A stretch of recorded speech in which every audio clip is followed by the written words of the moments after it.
인사하도록 하겠습니다. 반갑습니다. 잘 오셨습니다. 오늘 우리에게 주시는 하나님의 말씀은 빌립보서 3장 1절로 16절 말씀입니다. 빌립보서 3장 1절로 16절 말씀 한 절씩 교독하도록 하겠습니다. 끝으로 나의 형제들아 주 안에서 기뻐하라. 너희에게 같은 말을 쓰는 것이 내게는 수고로움이 없고 너희에게는 안전하니라. 그들을 삼가고 해악하는 자들을 삼가고 몸을 상해하는 일을 삼가라. 하나님의 성령으로 봉사하며 그리스도 예수로 자랑하고 육체를 신뢰하지 아니하는 우리가 곧 할례파라. 그러나 나도 육체를 신뢰할 만하며 만일 누구든지 다리가 육체를 신뢰할 것이 있는 줄로 생각하며 나는 더욱 그러하리니. 나는 8일 만에 할례를 받고 이스라엘의 족속이요 베냐민 지파요 히브리인 중에 히브리인이요 율법으로는 바리새인이요 열심으로는 교회를 박해하고 율법에 이르는 힘이 없는 자라. 그러나 무엇이든지 내게 유익하던 것을 내가 그리스도를 위하여 다 해로 여길 뿐더러 또한 모든 것을 여김은 내 주 그리스도 예수를 아는 지식이 가장 고상하기 때문이라. 내가 그를 위하여 모든 것을 잃어버리고 배설로 여기는 그리스도를 얻고 그 안에서 발견되려 함이니 내가 가진 의는 율법에서 난 것이 아니요 오직 그리스도를 믿음으로 말미암은 것이니 곧 믿음으로 하나님께로부터 난 의라. 내가 그리스도와 그 부활의 권능과 그 고난에 참여함을 알고자 하여 그의 죽으심을 본받아 어떻게 해서든지 죽은 자 가운데서 부활에 이르려 하노니 내가 이미 얻었다 함도 아니요 온전히 이루었다 함도 아니라 오직 내가 그리스도 예수께 잡힌 바 된 그것을 잡으려고 달려가노라. 형제들아 나는 아직 내가 잡은 줄로 여기지 아니하고 오직 한 일 즉 뒤에 있는 것은 잊어버리고 앞에 있는 것을 잡으려고 그때를 향하여 그리스도 예수 안에서 하나님이 위에서 부르신 부름의 상을 위하여 달려가노라. 그러므로 누구든지 우리 온전히 이룬 자들은 이렇게 생각할지니 만일 어떤 일에 너희가 달리 생각하면 하나님이 이것도 너희에게 나타내시리라. 오직 우리가 어디까지 이르렀든지 그대로 행할 것이라. 아멘. 예, 우리 한 번 더 좌우 앞뒤로 인사하겠습니다. 하나님이 우리와 함께하고 계십니다. 라고 한번 인사하겠습니다. 하나님이 우리와 함께 계십니다. 오늘 또 새로운 두 분이 특별히 방문해 주셨습니다. 한 분은 미국에서 방문해 주셨고요. 한 분은 또 멀리 인천에서 방문해 주셨습니다. 우리 함께 예배할 수 있어서 너무나 감사합니다. 성취 동기라는 말이 있습니다. 무엇을 성취하려고 하는 동기가 강한 사람이 무엇을 하든 잘한다라는 그런 의미를 갖고 있는데요. 세상에서 성공하는 사람들을 보면요, 뭐 공부든 운동이든 어떤 사업이든 이렇게 성취 동기가 강한 자들이 또 쉽게 성공하는 것을 우리가 주변에서 보게 됩니다. 성취 동기라는 말을 또 다른 말로 우리가 일반적으로 사용하는 말로 바꾸자면 욕심이라고 할 수 있습니다. 우리가 욕심하니까 좀 이렇게 부정적인 의미를 많이 갖고 있는데 두 종류의 욕심이 있는 것 같아요. 하나는 의에 대한 욕심이 있고 또 하나는 불의에 대한 욕심이 있다라는 겁니다. 하나는 세상 욕심이 있고 또 하나는 하나님 나라에 대한 욕심이 있다라는 것입니다. 욕심이 다 나쁜 것이 아니라 또 긍정적인 측면도 있는 것입니다. 사람에게 욕심이 없었다면 세상은 마치 천국처럼 깨끗한 사회가 될 것이다 라고 이렇게 기대하는 사람도 있을 것 같은데 실상은 그렇지가 않습니다.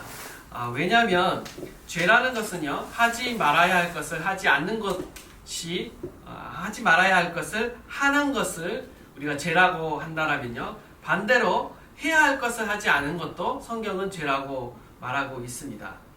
무조건 욕심 없이 아무것도 하지 않는다라고 해서 죄를 안 짓는 것이 아니라 그렇게 되면 그냥 우리가 아무것도 하지 않고 누워 있는다라면 그 또한 또 게으름이라는 죄에 빠질 수 있다는 거죠. 태만의 죄에 빠질 수 있다라는 것입니다.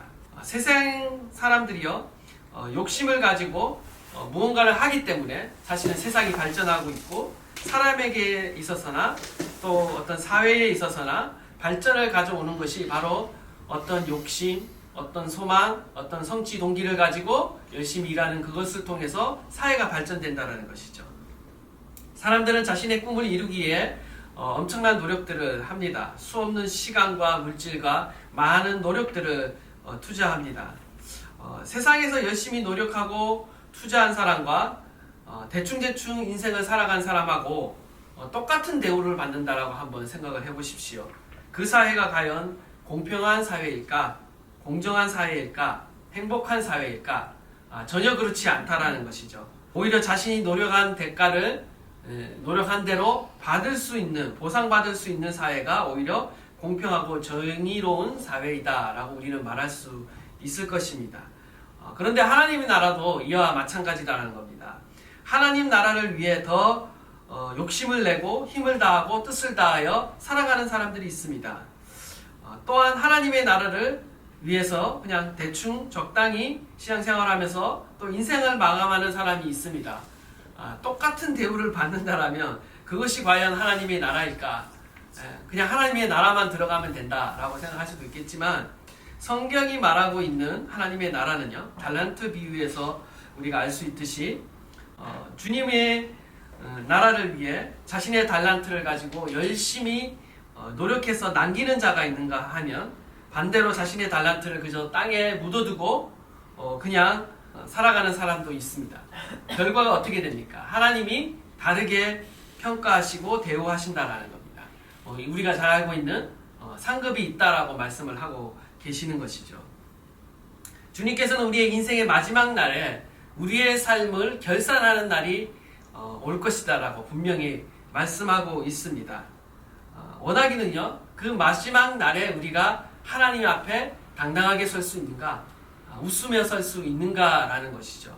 원하기는요, 오늘 사도 바울이 주 안에서 기뻐하라 라고 이렇게 말씀을 시작하고 있는데 정말 마지막 날에 주님 안에서 우리가 기뻐할 수 있고 주님 앞에 섰을 때 즐거워하고 기뻐하는 웃는 모습으로 우리가 당당히 설 수 있는 저와 여러분이 될 수 있기를 간절히 바랍니다. 어떻게 하면 우리가 주님 앞에 마지막 날 웃으며 바로 설 수 있는가? 오늘 본문 가운데서 저는 세 가지 교훈을 찾아보고자 합니다. 첫 번째, 유익한 것이라도 잘 버려야 한다라는 것입니다. 유익한 것이라도 잘 버려야 된다. 세상적으로 유익한 것이라도 우리가 때로는 주님을 위해서는 잘 버릴 수 있어야 한다라는 것이죠. 우리 7절, 8절 말씀 다시 한번 다 함께 읽도록 하겠습니다. 시작. 그러나 무엇이든지 내게 유익하던 것을 내가 그리스도를 위하여 다 해로 여길 뿐더러 또한 모든 것을 해로 여김은 내 주 그리스도 예수를 아는 지식이 가장 성사하기 때문이라. 내가 그를 위하여 모든 것을 잃어버리고 대성으로 여김은 그리스도를 얻고. 바울은 그리스도를 얻기 위해서 과거에 자신이 유익하다라고 여기며 생각했던 모든 것을 해로 여긴다라고 이렇게 고백하고 있습니다. 해라고 했는데 손해를 말하는 것입니다. 손해로 여긴다. 그리고 배설물처럼 버렸다라고 말하고 있습니다. 우리 배설물이 뭔지 아시죠? 뭐 음식 찌꺼기를 뭐 말하는 것일 수 있지만 그거보다 더 이제 심각한 것이죠. 우리가 배설하는 거, 화장실에서 그것을 말하고 있는 것입니다. 그것처럼 아무 쓸모 없는 것으로 지금 사도 바울이 여기고 있다. 예, 맞아요. 그거예요. 뒤늦게 깨달았군요. 바로 그겁니다. 아무 쓸모 없는 것이죠. 그러면 그처럼 해로 여기고 배설물로 여겼던 것은 무엇인가? 그것은 바로 자신이 예수님을 만나고 예수님을 알기 전에 자기 스스로 소중하게 여기고 중요하게 여기고 자랑하던 것이었습니다. 모든 육체적인 자랑거리, 바울이 갖고 있던 모든 육체적인 자랑거리를 말하는 건데요. 무엇을 말하는가? 자신이 바리새인으로서 스스로 의롭게 여기고 자랑했던 모든 행위들을 말하는 것입니다. 자신의 가문, 혈통적인 자랑, 학력, 종교적인 배경, 자신이 열심히 일해왔고 또 봉사해왔고 섬겨왔던 종교적인 의식과 율법적인 행위들을 말하는 것입니다. 바울은 왜 이런 것들을 배설물로 여기게 되었는가? 이것을 이해하기 위해서는 오늘 본문 가운데 빌립보 교회 안에 있는 문제를 우리가 살펴보아야 합니다. 빌립보 교회는 지금 복음에 대한 어떤 위협을 받고 있습니다. 위협적인 문제가, 잠정적인 문제가 있었습니다. 그것은 뭐냐면 바로 유대 율법주의자들이라고 칭하는 거짓 교사에 의해서 복음이 위협을 받고 있다는 거죠. 이들은 오직 예수님을 믿음으로 의롭게 된다는 이 복음의 진리를요 왜곡하고 있으며 그들을 유혹하고 있다는 것입니다. 2절에 보시면 개들을 상가하고 행악한 자들을 상가하고 몸을 상해하는 일을 상가하라 라고 말하고 있는데 뭐 개들이다, 행악자들이다, 몸을 상해하는 일이다. 몸을 상해하는 일은 바로 할례를 뜻하는 것입니다. 이들의 주장은 무엇이냐? 한마디로 말해서 할례와 율법 준수를 강요한다라는 거예요. 할례와 율법 준수를 구원의 조건으로 내세우는 자들이라는 거죠. 예수를 믿는 것, 예수 그리스도를 믿는 것만으로 너희가 의롭게 될 수 없다. 구원받을 수 없다. 이방인들도 우리 유대인처럼 할례를 받아야 되고 유대인들과 같이 포셔, 음식에 관한 규례들, 그리고 정결에 관한 규례들, 어떤 율법 조례들을 준수해야지만 너희가 구원을 받을 수 있다라고 율법의 행위를 그들 가운데 강요하는 자들이 있었다라는 것입니다. 이에 사도 바울은 뭐라고 말하고 있나요? 너희가 육체로 자랑하는 것을 그렇게 중요하게 여기는 것 같은데 사실 너희 유대주의자들보다 나는 자랑할 것이 더 많다라고 지금 말하고 있는 것이죠. 그러면서 4절에서 6절을 말하고 있는데요. 거기 보시면 바울은 8일 만에 할례를 받았다라고 말하고 있어요. 그 당시 이방인 중에서도 유대교로 개종하는 많은 사람들이 있습니다. 그런 자들이 난지 8일 만에 할례를 받을 수 없었어요. 그런 자들은 좀 더 시간이 더 지나야 할례를 받을 수 있었는데 지금 8일 만에 할례를 받았다라는 것은 지금 사도 바울의 출신 성분이 전통 유대인이다라는 것을 알 수가 있고요. 어렸을 때부터 율법을 철저히 지키는 그런 가문에서 자라나서 자기가 철저히 어릴 때부터 율법을 지켜왔다라고 자기의 어떤 행위를 자랑하고 있는 것입니다. 또한 이스라엘 족속이라는 것은 무엇을 의미합니까? 바로 하나님의 언약 백성이라는 거죠. 하나님이 선택하신 하나님의 선민이라는 것입니다. 하나님의 선민이라는 자부심과 특권의식이 있다라는 거죠. 그래서 유대인들이 이스라엘 족속이다라고 말할 때는요, 자신의 어떤 특권의식을 자랑하는 그런 맥락에서 이런 말을 자주 했습니다. 베냐민 지파라고 또 이야기하고 있는데 여러분이 잘 아시다시피 베냐민 지파가 누굽니까? 바로 야곱의 12아들 중에서 총애하던 그 라헬을 통해서 태어난 아들인 것이죠. 요셉과 베냐민이 있었죠. 그리고 이스라엘 초대 왕이 바로 이 베냐민 지파 출신이었습니다. 뿐만 아니라 유대 사회에 있어서요, 베냐민 지파는요, 모르드게, 여러분 잘 알고 계시죠? 이스라엘이 전멸의 위기에서 구출한 이 모르드게도 또 베냐민 지파 출신이었습니다. 뿐만 아니라 남북조로 분열되었을 때 베냐민 지파는 다윗 왕조와 함께한 또 유일한 지파이기도 했었죠. 10지파, 2지파 이렇게 나눠졌을 때 다윗과 함께한 지파가 이 또 베냐민 지파였습니다. 이처럼 베냐민 지파는 나름 자랑할 만한 것이 많은 가문이었다라는 것입니다. 혈통적으로. 또한 히브리 중에 히브리다라는 것은 자신의 피 속에는 순수한 히브리 민족의 피가 흐른다라는 거죠. 그 당시 무슨 다른 이방 민족과 결혼해갖고 혼혈된 사람들도 있고 헬라파 유대인들도 있었지만 자기는 순수한 정통 유대인이다라는 것을 강조하고 있는 것입니다.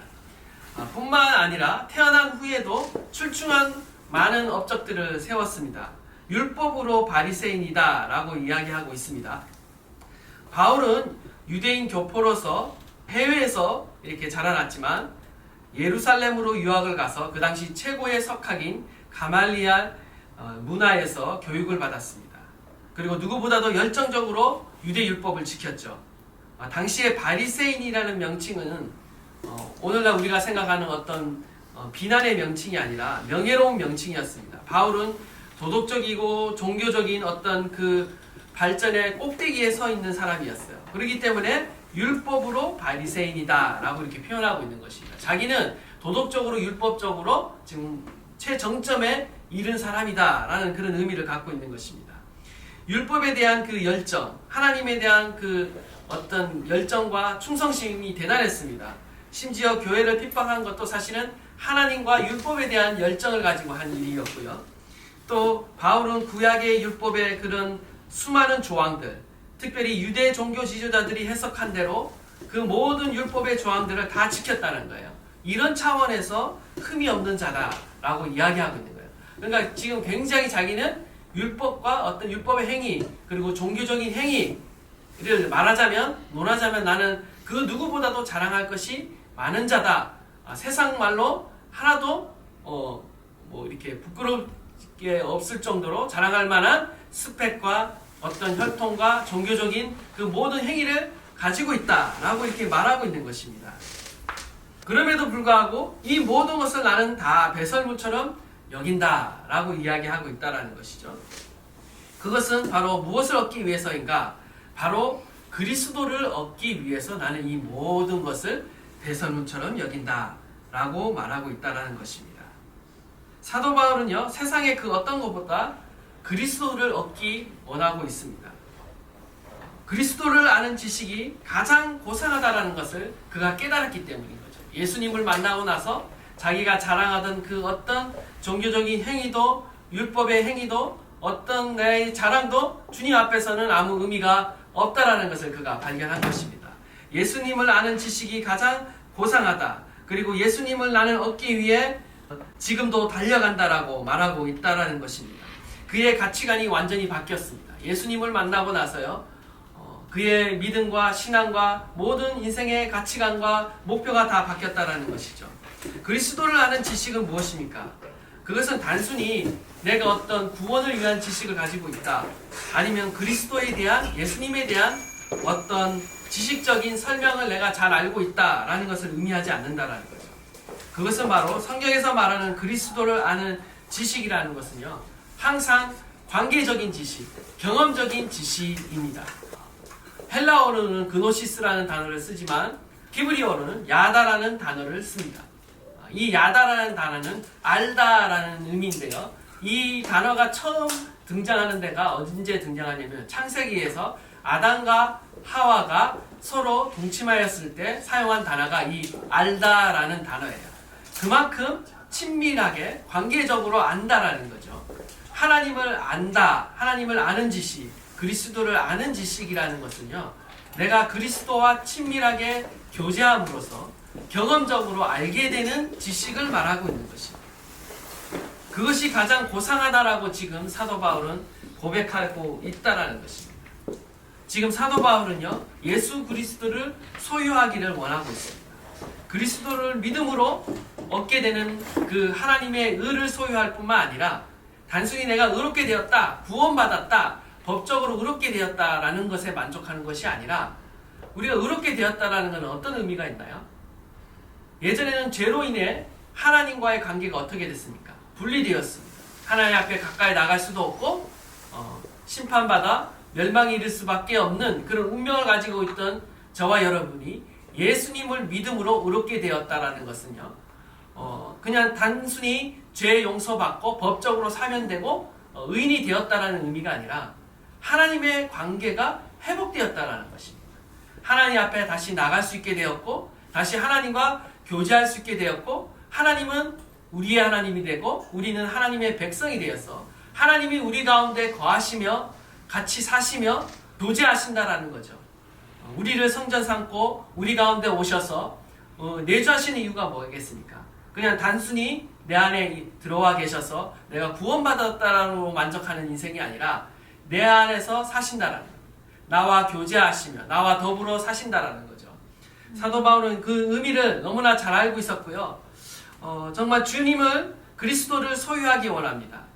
그분과 더 친밀한 교제를 얻고자 갈망하는 마음이 사도 바울 안에 있었다라는 것입니다.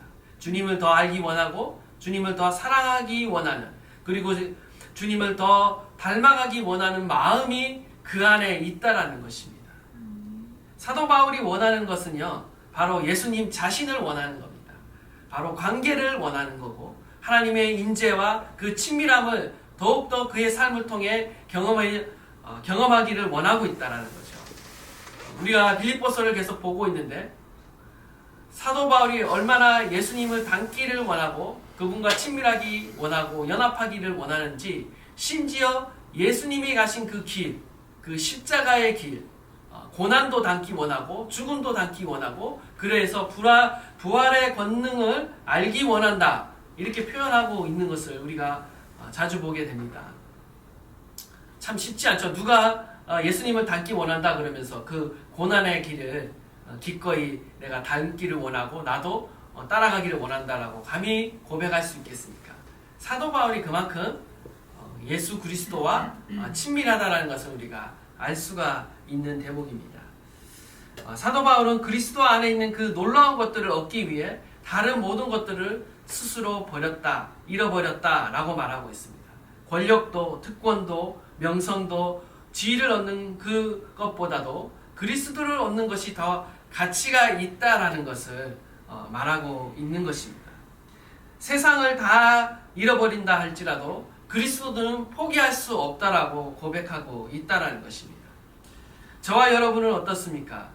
저와 여러분은 그리스도를 얻기 위해 무엇을 포기하면서 살아가고 있습니까? 그리스도를 더 알아가기 위해 무엇을 버리고 있습니까? 우리가 그리스도를 알기 위해, 그리스도를 얻기 위해, 그리스도를 따라가기 위해, 그리스도를 닮기 위해서는요, 때로는요 우리가 버려야 할 것들이 있습니다.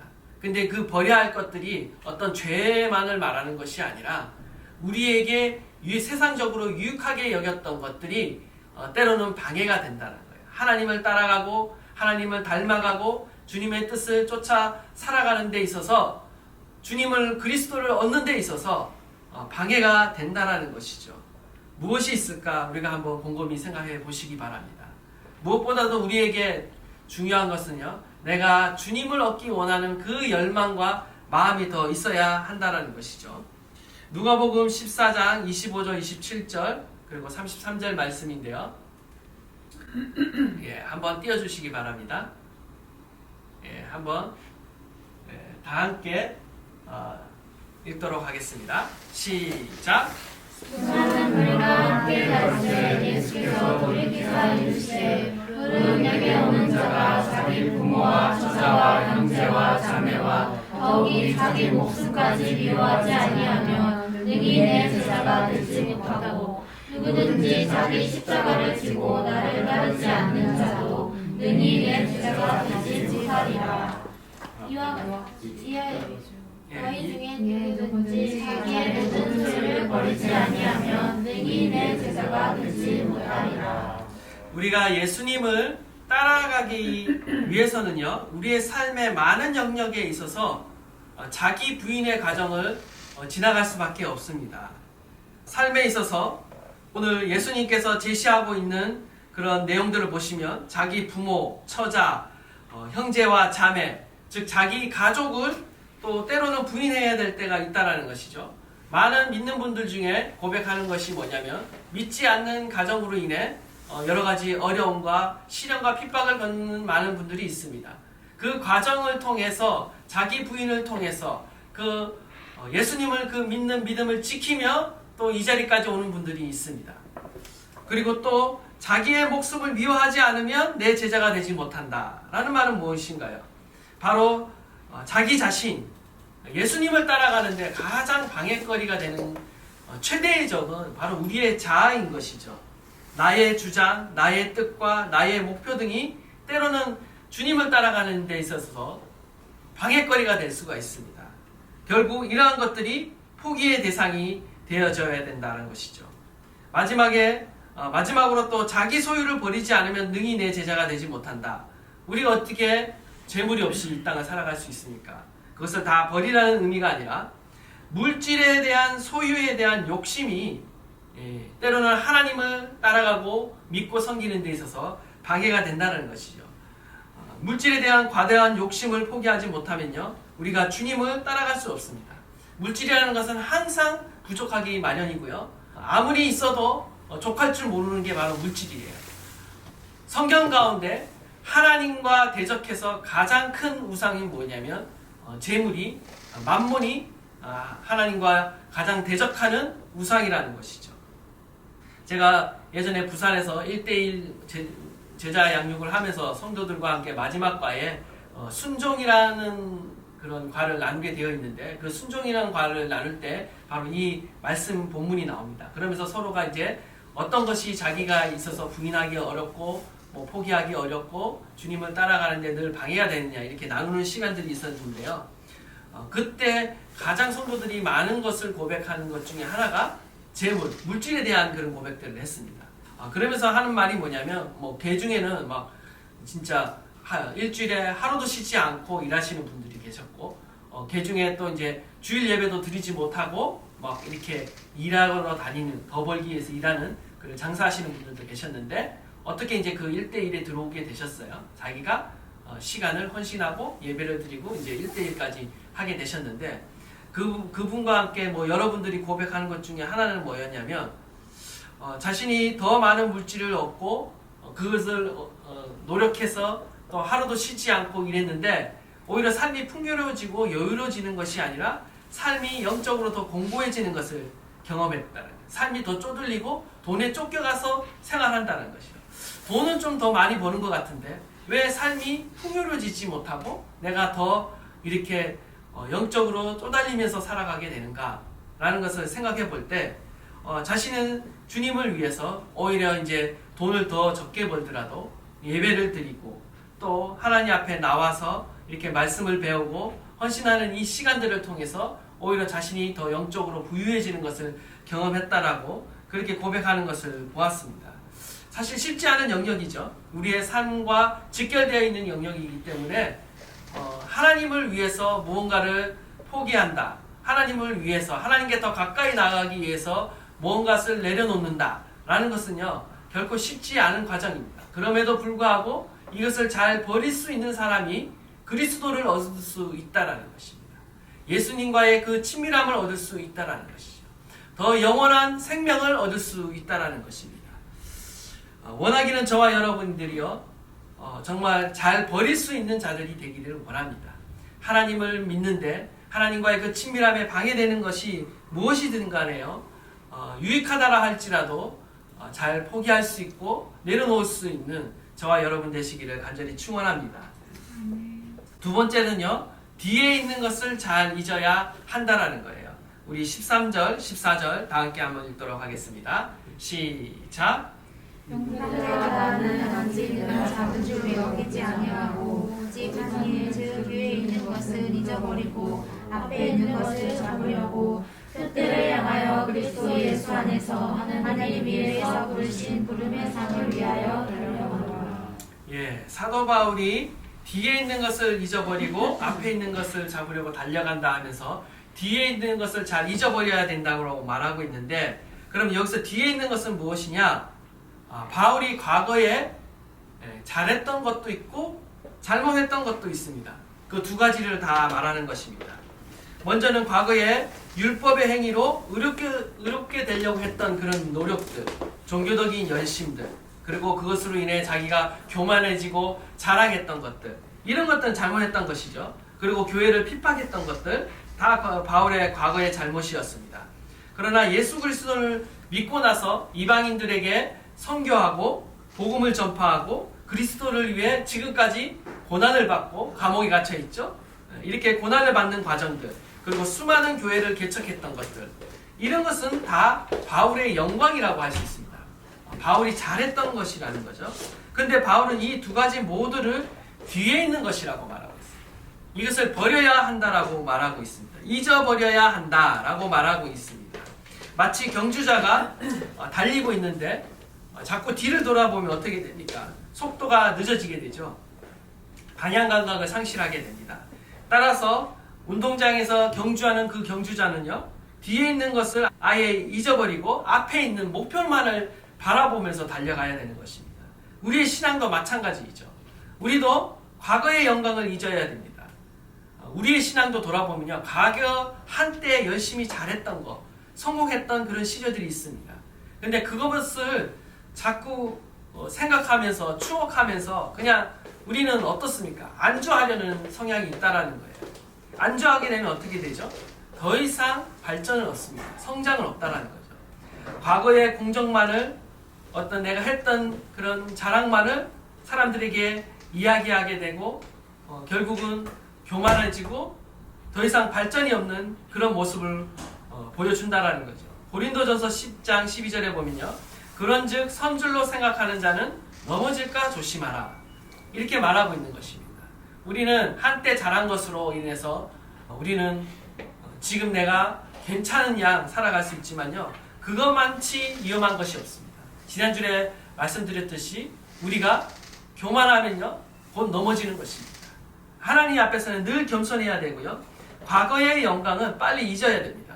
한때 열정적이었다, 한때 내가 열심히 주를 위해서 일했다, 다 의미가 없는 것입니다. 지금 현재의 모습이 중요하다는 것이죠.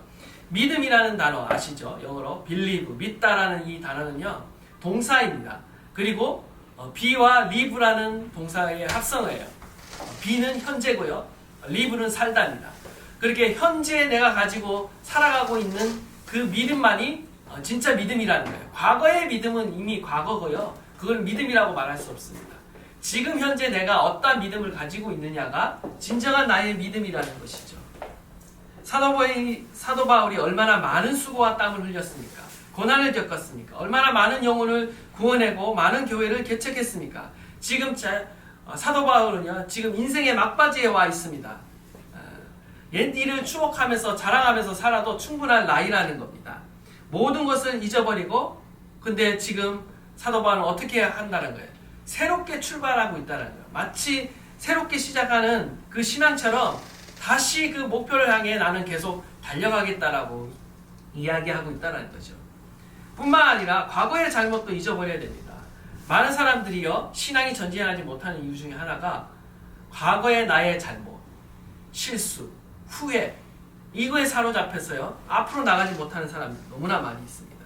자신의 잘못에 너무 집착하다 보니 어떤 죄의식과 또 후회와 또 우울감에 사로잡혀서 앞으로 못 나가는 자들이 있습니다. 우리가 기억해야 될 것은 바로 주님의 은혜인 것입니다. 하나님은 모든 죄를 용서하실 뿐만 아니라 우리를 의롭게 하시고 하나님의 은혜로 우리를 다시 회복시키시며 옛 일을 전혀 기억하지 않으신다는 것이죠. 뿐만 아니라 우리는 과거의 상처를 또 잊지 못해서 분노 가운데 살아가고 있다는 거죠. 과거의 상처와 아픔에 사로잡혀서 그 발목을 잡혀서 더 이상 앞으로 나가지 못하는 자들이 있습니다. 예전에 성도님들 중에서 만나서 이렇게 상담을 해보면요, 1년이 지나고 2년이 지나고 3년이 지나고 진짜 무려 이제 5년 뭐 이상 지났는데요, 만나서 늘 상담하면 똑같은 얘기를 하시는 분이 있습니다. 과거 예전에 어떤 교회에서 받았던 상처를 이야기하셔요. 근데 그 상처가 있는 교회 아닌 교회를 다니고 있음에도 불구하고 과거에 받았던 상처, 그걸 계속 얘기하면서 제자리 걸음을 걷고 있다라는 거죠. 이제는 과거를 잊고 이제는 내가 예수님 안에서 치유되고 회복되어서 그 다음 미래를 향해 나아가야 되는데 전혀 신앙적으로 미래를 향해 나가지 못하고 있는 그런 모습도 우리가 있다라는 것이죠. 이 두 가지를 우리가 다 잘 잊어버릴 때, 그리스도 안에서 복음 안에서 잘 잊어버릴 때 우리는 믿음으로 전진할 수 있습니다. 원하기는 저와 여러분이요, 과거의 영광도 또 과거의 실수와 아픔도 잘 잊어버리는 저와 여러분 되시기를 간절히 축원합니다. 마지막으로 세 번째는요, 부르심의 상을 위해 달려가라는 것입니다. 우리 12절, 13절, 14절 다시 한번 우리 다 함께 읽도록 하겠습니다. 시작. 내가 이미 얻었다 함도 아니요 온전히 이루었다 함도 아니라 오직 내가 그리스도 예수께 잡힌 바 된 그것을 잡으려고 달려가노라.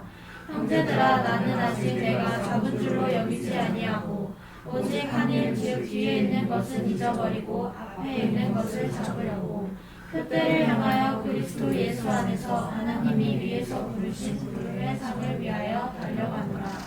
아멘. 부르심의 상을 위해 달려간다. 앞에 있는 것을 잡으려고 달려간다. 지금 사도 바울은 고백하고 있습니다.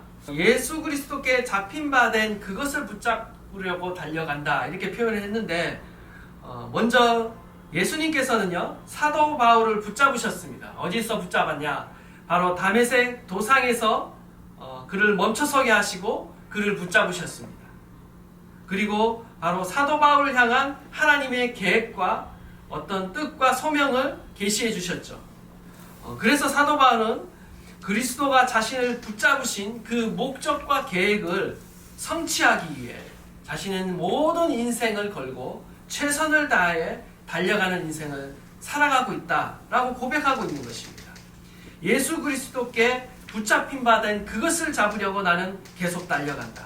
앞에 있는 것을 잡으려고 달려간다. 표대를 향해 달려간다 라고 말하고 있는 것입니다. 바울은 지금 경주자가 뒤를 돌아보지 않고 오직 결승점을 향해, 과거를 돌아보지 않고 오직 앞을 바라보면서 달려가는 그 열심으로 그 신앙의 전진을 계속해 나가고 있다는 겁니다. 저와 여러분도 마찬가지죠. 저와 여러분은요, 현재 과거에 머물 자들이 아니라 앞을 향해 계속 전진해 나간다는 거예요. 믿음을 가지고 계속 앞을 향해 나아가야 된다는 것입니다. 지금까지 버려야 할 것 잘 버리고 잊어야 할 것 잘 잊었다면 이제부터는요, 여러분 안에 신앙에 대한 목표와 어떤 표대가 분명해야 됩니다. 사도 바울은 바로 자신이 붙잡힌 그것을 붙잡으려고 한다고 그랬잖아요. 저와 여러분도 마찬가지예요. 하나님이 저와 여러분을 붙잡으셨어요. 여러분의 인생 가운데 예수님을 믿게 되는 그 시점이 다 있습니다. 어떻게든 있는데요, 그건 하나님께서 여러분을 붙잡으셨다는 거예요. 하나님의 백성으로, 하나님의 자녀로, 그리고 나아가 하나님의 천국 시민으로, 그리고 그리스도의 제자로 여러분을 붙잡으셨어요. 그리고 이 땅 가운데 살아감에 있어서 하나님의 목적, 하나님의 뜻을 이뤄가도록, 사명을 이뤄가도록 여러분을 붙잡으셨다는 사실을 기억하십시오. 그러면 사도 바울은요, 어떤 목표를 향해 나아가고 있는가? 저는 크게 두 가지라고 봅니다. 첫 번째는 그리스도를 더욱 닮아가는 것입니다. 계속해서 사도 바울이 빌립보서를 통해서 말하고 있는 것이죠. 그리스도를 닮아가기 위해 그리스도의 고난에 동참하고 부활에도 능력에도 동참하는 그 삶을 지금 살아가고 있는데 그리스도를 더욱 닮아가는 것입니다. 사도 바울은 그 인생 전체를 통해서 예수님을 닮고자 했습니다. 예수님과 연합하기를 원했습니다. 그리스도를 아는 지식이 가장 고상하다라고 말하고 있고요. 알기 원한다라는 것이죠. 우리는요, 지금 예수님을 믿었다, 구원받았다 해서 우리의 어떤 신앙 목표가 다 사라진 것이 아닙니다. 개신교가 갖고 있는 가장 최대의 약점은 예수 믿고 구원받는다. 오직 예수님만 믿으면 구원받는다. 율법의 행위는 필요 없다라고 해서 또 다른 함정이 있습니다. 뭐냐면 그리스도를 닮아가고 더욱더 성화되어지고 하나님과 가까워지려는 노력들을 하지 않게 되었다라는 거예요. 그냥 예수님 믿고 구원받는다. 그리고 나서 아무것도 신앙의 목표를 가지지 않고 그냥 살아간다는 거예요. 대충 살아간다. 이게 가장 큰 문제인 것이죠. 근데 대충 살아가면, 죄를 안 짓고 대충 살아가면 그나마 다행인데 대충 사라지지 않죠. 신앙과 믿음은요, 우리가 적극적으로 공격적으로 주님께 가까이 나가지 않으면요, 반대의 것들이 우리를 계속 공격하고 밀어내고 후퇴하게 만듭니다. 우리의 육체의 본성이 우리를 후퇴하게 만들고요, 원수 마귀가 또 우리의 삶을요 계속 짓누리고 시험 들게 만들고 세상 가운데 빠지게 만들고 정욕 가운데 빠지게 만듭니다. 여러분을 결코 그 수준에 머물도록 내버려 두지 않습니다. 더 안 좋은 수준으로 여러분을 떨어뜨리고 심지어는 여러분들이 구원에서부터 완전히 멀어지도록 역사한다라는 거죠. 오히려 우리는 적극적으로 그리스도를 닮아가고 그리스도께 더 가까이 나아가고 변화되고 성숙되는 그러한 목표의식을 가지고 나아가야 된다는 것입니다. 두 번째는 뭐냐면 바로 그리스도의 사명을 감당하는 것입니다. 사도 바울은 자신의 일생을 통해서 하나님께서 맡겨주신 사명, 자신을 통해서 하나님께서 이루시고자 하는 그 사명을 끊임없이 추구했습니다. 사도행전 20장 24절입니다. 내가 달려갈 길과 주 예수께 받은 사명 곧 하나님의 은혜의 복음을 증언하는 일을 마치려 하면은 나의 생명조차 조금도 귀한 것으로 여기지 아니하노라. 주님은 하나님께서 맡겨진 그 복음의 사명을 위해 끝까지 달려가겠다고 고백하고 있는 것입니다. 디모데후서 4장 7절 8절입니다. 디모데후서 4장 7절 8절 나는 선한 싸움을 싸우고 나의 달려갈 길을 마치고 믿음을 지켰으니 이제후로는 나를 위하여 의의 면류관이 예비되었으므로 주 곧 의로우신 재판장이 그날에 내게 주실 것이며 내게만 아니라 주의 나타나심을 사모하는 모든 자에게 도니라 라고 이렇게 말씀하고 있습니다. 이처럼 저와 여러분에게 하나님께서는요 복음의 사명을 맡겼습니다. 우리의 인생이 달려갈 목표가 분명히 주어져 있어요. 우리의 인생을 정말 여러분이 무엇을 하든 어떤 자리에 있든 이 복음을 위한 사명을 여러분이 잊어서는 안 됩니다. 이 복음을 위한 사명을 잊지 않고 살아갈 때 우리가 반향을 잊지 않고 살아갈 수 있고요. 타락하지 않고 살아갈 수 있고요. 우리의 믿음이 쇠약하지 않고 더 날카롭게 더 하나님의 알아감에 따라서 친밀한 가운데 우리가 주님을 쫓아갈 수 있다라는 것이죠. 동행할 수 있다라는 것이죠. 사도 바울은요 노쇠한 노인의 늙은 나이 가운데도 여전히 하나님을 향한 열정과 그 열망과 또 그 사명을 향한 불타는 마음을 가지고 지금 빌립보 교회를 향해 이렇게 권면하고 있는 것입니다. 이 권면은 저와 여러분을 향한 권면인 줄 믿습니다. 원하기는 저와 여러분이요 그리스도를 더 닮아가고 그리스도의 그 사명을 향해 나아가는 앞을 향해 나아가는 저와 여러분 되시기를 간절히 축원합니다.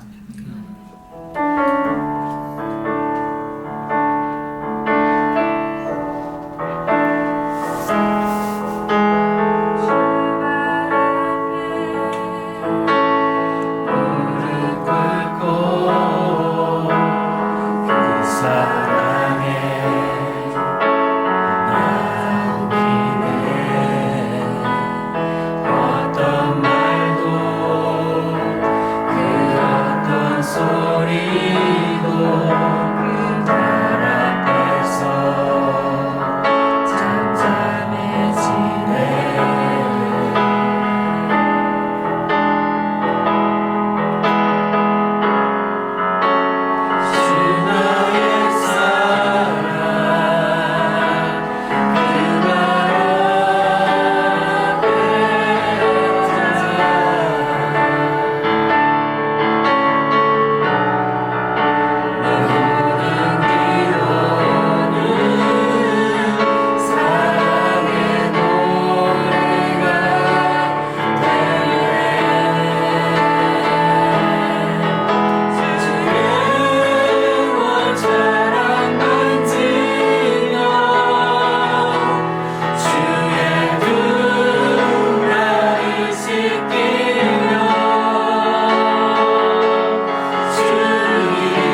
잘했던 그 시절의 그 추억에만 사로잡혀 있어서 그 영광에만 사로잡혀 있어서 과거의 그 아픔만에 사로잡혀 있어서 앞으로 전진하지 못하고 있지는 않습니까? 하나님 앞에 올려드리기 바랍니다. 주님, 나의 아픔과 나의 모든 죄악과 나의 허물과 나의 상처와 하나님 나의 연약함을 주님 앞에 올려드립니다. 이 모든 것을 치유하여 주시고 하나님 주의 보혈로 정결케 하여 주시고 깨끗게 하여 주셔서 하나님 과거에 사로잡힌 자가 아니라 하나님과 함께 동행하는 삶을 살아가게 하여 주십시오. 하나님 앞날이 더 많이 남아 있습니다.